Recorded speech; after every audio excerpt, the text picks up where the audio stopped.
Hey everybody, welcome back to my channel. On this channel we review cruelty-free products, mostly makeup products, and we talk about whether or not you should purchase them. So I'm going to give you a recommendation using my cat system. I have 3 black cats, and so I love cats, and so that's why I chose that. So CAT is going to stand for the cost of the products, the application of the products, and then the packaging. So the packaging CAT. So if you're interested in hearing about the new Urban Decay products, so we've got the Wild Green eyeshadow palette and the matching mascara, the Wild Lash mascara. If you'd like to see how these products perform and hear me give a detailed review on both of those, please keep watching. Alright, so let's zoom you in and talk about the mascara first. I think that'll be easier because I am going to apply that live on the camera. So we're nice and zoomed in here. So obviously I'm going to talk about the eyeshadow look that I did today as well, but I just want to start with the mascara. So the mascara sells for $26. So we're going to use the CAT system, as I said. So C is for cost, A is for application, and T is for the packaging. So the cost is $26, which is a lot for mascara. So unfortunately, this would have to be like the greatest mascara I have ever tried in my life for me to recommend it to y'all for $26. I think that's just too much, and there are too many good cruelty-free mascaras on the market that are just significantly cheaper. As always, I mentioned the Essence Lash Princess mascara. That's like $4 or $5. If you use a coupon, you can get it for less. So I just can't recommend to pay $26 for mascara unless it is the best mascara I've ever used. So continuing with that, $26 is the cost. Now let's talk about the application. So I've been using this mascara now for over a week.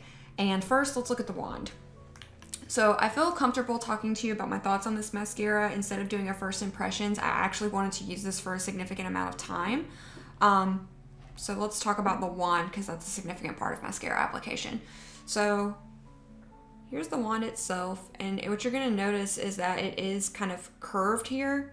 So it has a curved shape, kind of almost like a little bit of a half moon.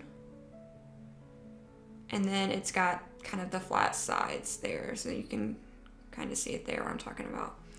So what I've been doing with this when I apply it, let me grab my mirror, and just so we can see here, this eye has no mascara on it at all. We're gonna apply on this eye, but over here we do have mascara on, so hopefully you can see. I'll kind of do some turning there for you. And so this was with 2 coats of this mascara. So I think it gives lengthening, but I don't think it's very volumizing or providing a lot of like definition at the root of the lashes. I think that it definitely lengthens, but I don't think that it's providing a ton of volume. So what I will say about the application is that it's easy to use. I like that it's got this kind of flat side so that I can go in on the bottom and do my bottom lashes easily and then immediately kind of re-dip in and then go to the top lashes. What I personally have been doing and has kind of found to be the best application for me at least is to dip into it, have it kind of curved out and roll it up into the lashes like this so that you're curling it while you're putting that mascara on. And I think that that's obviously, I'm going to assume what they wanted you to do with an applicator like this. So yeah, so I'm going to demonstrate now how it does on the bottom of my eyes here. So like I said, I've just been taking this flat side and just very gently going along the lashes. Hopefully you can see that. And I think it does a really nice job on the bottom lashes. There are occasionally times when you'll get a little clump, like I kind of have a little clump right there in the center, if you can see that. But they're easy to fix. So as far as using it on the bottom lashes, I like it a lot. I think that it doesn't transfer underneath my lashes. It dries quickly, and I'm not having any kind of common like where I start to blink and then I get those little dots under my eyes. So for bottom lash application, I do think that it's really good, and it's standard good, not the best bottom lash mascara I've ever used, but I still think that it's very good. So now let's move on to applying it to my top lashes on this eye again here. So let me scoot in some more and then see if I can make sure you can see it. So hopefully this is gonna work. Now I will say that the mascara, the eye that I'm applying mascara on right now is the better eye for lashes for me. So I think that pretty much everyone I've ever talked to agrees that one set of lashes like on one eye is better than the lashes on their other eye. So for me personally, I find that that's true. So when I'm applying this, keep in mind that the mascara that was already on my other eye was on the eye that's not the best on my face. So as you can see, I'm just very gently, slowly going from the root of the lash to the tip of the lash across the entire eye. And I think you can see off the bat, hopefully, that it is exceptionally lengthening. So it does a good job of separating them, and it does lengthen them. So that is with one coat there. So again, this is the eye that we're working on. So I'm gonna dip in for a second time, as I have been doing this past week, and go in with a second coat. Okay. And you can see there, it does get darker. So the second coat is definitely darkening them, and again, contributing to lengthening them.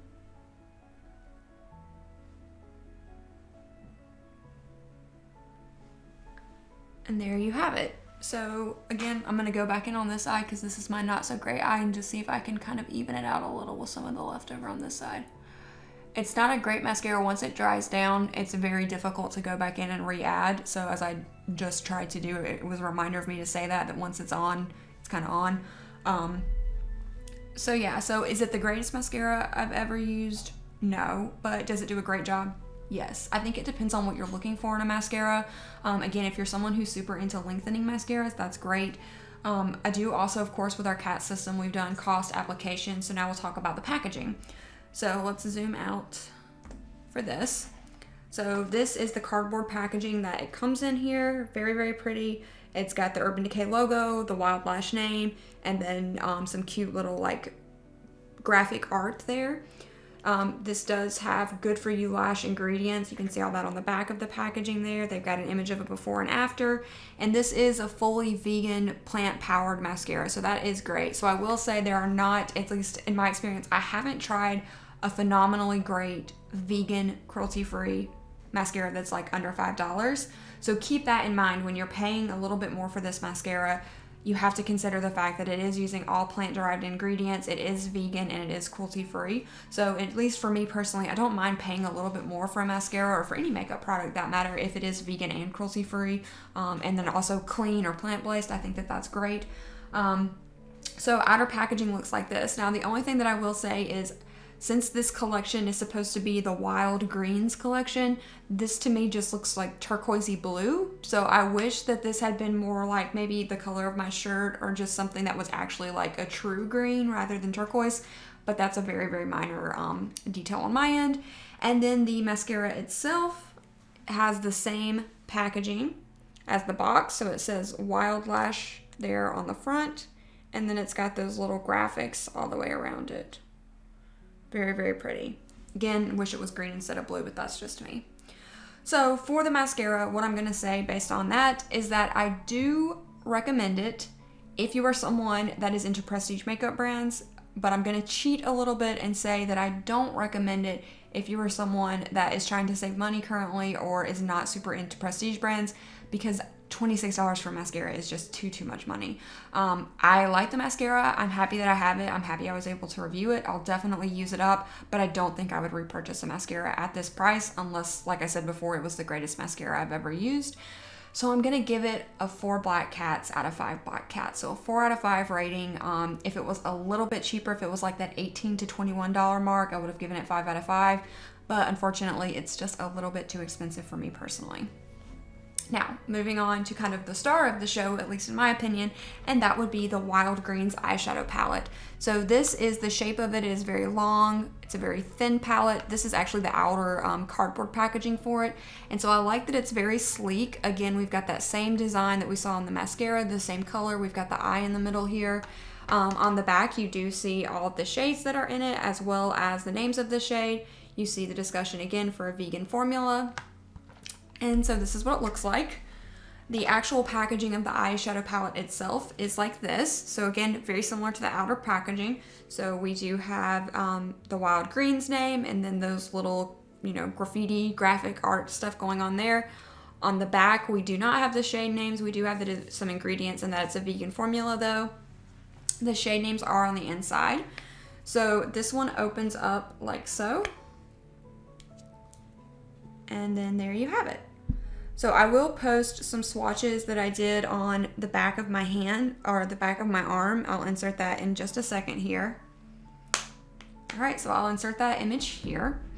And then if I'm gonna go over the cat system, let's talk about the cost. This is a $44 palette.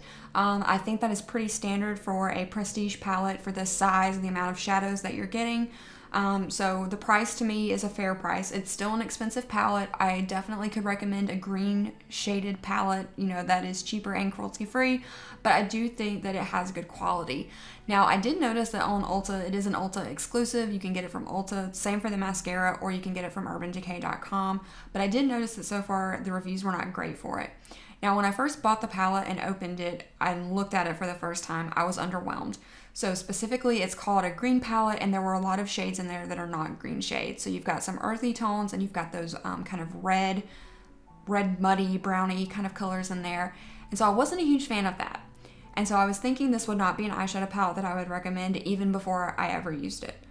To my surprise, though, it actually applies on the eyes a lot better than it swatched. So if those swatches on my arm looked a little dusty or powdery, they were. I had to dip in a few times for some of the colors. The shimmers did amazing, but some of the mattes were a little bit dusty and needed a second dipping. However, when I applied it on my eyes today, I didn't have any issues with that. So I think that even though it looked dusty in the swatches, that's not a fair assessment of the palette, because I think if you go by how it performed on the eyes with brushes, it did great. So cost and the application, as I just mentioned, pretty standard application there. As far as the packaging goes, so this isn't this design how it opens up like this, like a book or something almost. This is similar to the packaging they had on the Prince collection that came out, you know, a while back. I do like the packaging. I think it's unique, it's different, but it's not very convenient. So if I'm trying to do my eyes and I open this up, it gets pretty big and pretty long here, and I've kind of just got these sides flopping around. So I gotta say, I'm not the biggest fan. Like, it looks cool, but as far as actually using it in, you know, your day-to-day life, I'm not a huge fan of it. I think it's pretty, but Same as I said with the mascara, I wish the packaging was a green, a very obvious green, instead of this like turquoisey blue color. And then one thing I'll also note, I don't know if you're gonna be able to tell on here, but when you kind of wiggle the sides here, it's a little bit loose. So I would not be comfortable traveling with this palette unless I had it in its cardboard packaging, because I'm afraid that this would just pop open so easily and then the shadow would get all over everything in my makeup bag or my travel bag. So that would be something to keep in mind if you're someone who travels a lot. You would probably want to save the outer packaging if so. Now, for the eye look that I did today, we'll zoom in and I'll just kind of hold this up next to it. So what I did, see how I'm talking about, these are just like all up in the way now. So what I did today is I started with this shade here called Earthside, this shade right here, and I put that all over my crease. I then went in with Kale, which is probably my favorite shadow in the palette. It's kind of a matte green, but it has a few little sparkles in there, and I put that in the outer corner and deepened my crease up a little bit. I then went in with Prickly, which is the shimmer shade here, and I put that in the center of the lids. And then I went in with the shade right next to it called Twist, and I put that on the inner third of my eyelid. And then I went in with the shade Chill, so that's this white shimmer up here. This one swatched terribly but performed really great on the eyes, I thought. It is in the inner corner, as you can see, and it definitely pops. And then the last thing that I did is I went in underneath my lash line, so under both sides, and I just did a super blown out look using this shade called Super Greens. So that's the shade right here. So I'm very happy with the look that I created today. Again, the application for me was great. I think what it comes down to in this case is if this is a color story that speaks to you. My recommendation though would definitely be, if you're like me, you love green eyeshadows, when you see it in person, it definitely does not give off strong green vibes, but when you're actually swatching it, applying it, and using it, it does give off green vibes. So what I think is going on here, and which I wish I had recognized, you know, earlier with the palette, like around the time when I bought it, is that it has colors that are going to be very consistent with green and make the greens pop. So for today's look, I didn't use any of those kind of reddish, muddy shades, but if you put those next to any of the greens in the palette, it is really gonna make the green pop. So for that reason, I think these are excellent complementary shades, and if you wear those colors mixed with the green colors in the palette, you are going to have a very popping green effect on your eyes, which I think is great. I also appreciate that there were different neutrals. So we had a cool tone neutral, we had different shades from, ranging from lighter neutrals to darker neutrals. And I think that that is a good job on Urban Decay's part to try to have potential crease colors that would be great on multiple skin tones. There was not a super, super dark matte, which I feel like we probably could have included that and taken out one of those kind of reddish toned shades. But that would kind of only be my complaint on the eyeshadow palette at this point. So the eyeshadow palette, I'm actually, surprisingly, I'm going to give it 5 black cats out of 5 black cats. I really thought when I opened it in the car, like I went in Ulta, bought it, they didn't have a tester, and I opened it in my car, and I was so disappointed in what it looked like. But after using it, after kind of getting the point of these earthy tones and then those reddish muddy tones that are really going to complement the greens, I really like the palette. I think it is a unique color story. I love that it's vegan. I love that it is clean and has all great ingredients for you. And I really feel like $44 is not an unfair price point. The only drawbacks, again, just one more time to sum it up, would be the packaging. How it opens is not my favorite, and that there's not a super deep shade in there as well for a matte tone. So ultimately, to summarize my final thoughts, I definitely recommend the eyeshadow palette. I cautionarily, is that a word, cautionarily? I somewhat recommend the mascara, but keep in mind that price tag of $26 is a lot, and I think you could probably find something that gives a similar effect that is cruelty-free for cheaper. So if you have any questions below, please comment down below and let me know if you were planning on picking up both of these items, one of these items. Did you already grab them? And if so, what did you think about them? Did you feel like it is fair to call it a green palette? That's kind of the biggest question that I have for all of you, because for me personally, it didn't have actually green packaging, and I feel like there could have been more green shades in the palette.